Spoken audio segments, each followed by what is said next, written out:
નમસ્કાર મિત્રો, સ્વાગત છે ફરીથી તમારું બધાનું અમારા યુટ્યુબ ચેનલ વિશાલ સ્પીકમાં. આગળના તમામ વિડીયોમાં આપણે ભાષા શિક્ષણ ધોરણ 1 અને 2 બાલવાટિકા ધોરણ 1 અને 2નું મહત્ત્વ, ભાષા શિક્ષણનું મહત્ત્વ, ભાષા પર કઈ રીતે મજબૂત પકડ બની શકાય એ વિશેની ઘણી બધી ચર્ચાઓ કરી. હવે બાલવાટિકા ધોરણ 1 અને 2માં જે રીતે ભાષા મજબૂત બનવી જોઈએ એવી જ રીતે અંક જ્ઞાન, મોટાભાગે બાળક બાલવાટિકાને પહેલાં ધોરણમાં આવે ત્યારે 1, 2, 3, 4 1 થી 10 સુધીનું, 20 કે 100 સુધીનું જ્ઞાન આપતા હોઈએ છીએ. હવે 1, 2, 3, 4 અથવા તો એકડો બગડો ત્રગડો એ રીતે બાળક શીખી જલ્દી જાય છે અને બોલી જલ્દી જાય છે. અને ઘણી વખત બાલવાટિકામાં પહેલાં ધોરણમાં આવે છે એનાથી પહેલાં 1 થી 10 કે 1 થી 20 કે ઘણી વખત 1 થી 50, 100 સુધી પણ શીખીને આવતો હોય છે. પરંતુ મુખ્ય જેને સમસ્યા ઊભી થાય છે, મુખ્ય જે તકલીફ પડે છે, સંખ્યાની ઓળખમાં થાય છે. ગણિત આપણે જોતા હશું કે બાળકો મોટાભાગે 10મા 12મામાં ગણિતમાં જ વધારે પાછળ પડતા હોય છે. ગણિત અઘરું લાગતું હોય છે. હકીકતમાં ગણિત અઘરું નથી, કારણ કે ગણિતમાં કોઈ ભાષાકીય ભૂલોની સંભાવના હોતી નથી. ગણિત માત્ર સમજદારીનો વિષય છે. ગણિત માત્ર સમજવાનું છે.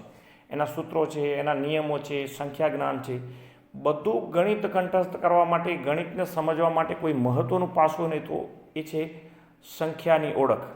હવે જ્યારે બાળક બાલવાટિકા પહેલાં બીજા ધોરણમાં આવે ત્યારે એને આપણે સંખ્યાની ઓળખ તો કરાવીએ છીએ, પરિચય કરાવીએ છીએ, પરંતુ સાથે સાથે આમ તમે ગમે એમ બોલો 1 થી 100 સુધી બોલી જશે, પરંતુ વચ્ચેથી તમે પૂછો કે 89, 29, 49, 47, 65, 68, તો એમાં ઘણી વખત માર ખાઈ જતો, ઓળખતું નથી. તો એના માટે નાનપણથી જ બેઝિક લેવલથી જ બાળકને જેવી રીતે આપણે 1, 2, 3 એ રીતે શીખવીએ છીએ, તો આગળની સંખ્યા, તો માની લો કે 2 થી આગળ 1, 3 થી આગળ 2, 4 થી આગળ 3, એવી જ રીતે પાછળની સંખ્યા 1 થી પાછળ 2, 2 થી પાછળ 3, 3 થી પાછળ 4, એવી જ રીતે વચ્ચેની સંખ્યા, દાખલા તરીકે 1 અને 3ની વચ્ચે 2, 2 અને 4ની વચ્ચે 3, 4 અને 6ની વચ્ચે 5.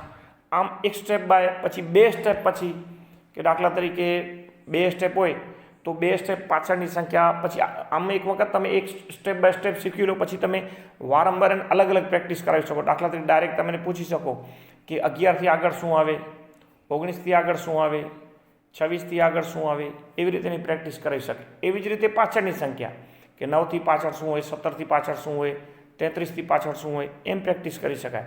એવી જ રીતે પછી આડાઅવળા ક્રમમાં વચ્ચેની સંખ્યા, કે ભાઈ 41 અને 43ની વચ્ચે શું હોય, 39 અને 41ની વચ્ચે શું હોય, 9 અને 11ની વચ્ચે શું હોય, 14 અને 16ની વચ્ચે શું હોય. એવી રીતે વારંવાર એને પ્રેક્ટિસ કરાવવાથી સંખ્યા જ્ઞાનનું ઘણું બધું દ્રઢ થાય છે. સાથે સાથે મૂળ જે સ્થાન કિંમત છે, કે દાખલા તરીકે આપણે 1 લખીએ, 12 લખીએ, કે પછી 123 લખીએ, પછી 200, 100ના સ્ટેપમાં 1000, 10,000, એ જેમ ધોરણ આગળ જતું જાય તેમ સંખ્યાની સ્થાન કિંમત વધતી જાય છે. પરંતુ એકમ, દશક અને 100, એકમ, દશક, 100 અને 1000, તો એકમના સ્થાનમાં જે આવે એની કિંમત 1 રૂપિયામાં જ આવે. એકડો તો 1 રૂપિયો, બગડો તો 2 રૂપિયો. એવી જ રીતે દશકના સ્થાનમાં 10ના અંકમાં કિંમત આવે. એકડો હોય તો 10 રૂપિયા, બગડો તો 20 રૂપિયા, ત્રગડો હોય તો 30 રૂપિયા. એવી જ રીતે 100ના સ્થાનમાં 100, 200, 300 આમ આવે છે. હવે આ બધી વસ્તુ કેવી છે કે તમે વારંવાર એને લખાવવાથી, વારંવાર બોલાવવાથી, વારંવાર પ્રેક્ટિસ કરાવવાથી, એનું દૃઢીકરણ કરાવવાથી અને વારંવાર એને પ્રશ્નો પૂછવાથી સંખ્યા જ્ઞાન મજબૂત થાય છે. જો બાળકનું બેઝિક લેવલથી, પ્રાઇમરી લેવલથી સંખ્યા જ્ઞાન મજબૂત થાય તો આગળ જતાં એને ગણિતમાં મુશ્કેલી પડતી નથી. તો બાલવાટિકા પહેલું અને બીજું ધોરણ એના માટે ખૂબ જ મહત્ત્વના છે. ત્યાં આગળની સંખ્યા, પાછળની સંખ્યા, વચ્ચેની સંખ્યા, એકમ, દશક, 100, 1000, સ્થાનની સમજ, એકમના સ્થાનમાં અંક આવે તો એની શું કિંમત થાય, દશકમાં, 100માં, 1000માં, આવી રીતે વારંવારનું દૃઢીકરણ અને પ્રેક્ટિસ કરાવવાથી પછી આપણે ઘણા બધા TLMનો ઉપયોગ કરી શકાય, મણકા ગોળીનો ઉપયોગ કરી શકાય. ઘણી બધી પદ્ધતિઓ જેનો ઉપયોગ કરીને આ જ્ઞાન જો દૃઢ કરવામાં આવે તો આગળ જતાં બાળકને સંખ્યા વાંચનમાં, સંખ્યાના સ્થાન કિંમતની ઓળખમાં તકલીફ પડે નહીં અને ગણિતમાં ધારી પ્રગતિ કરી શકે. અસ્તુ, ધન્યવાદ.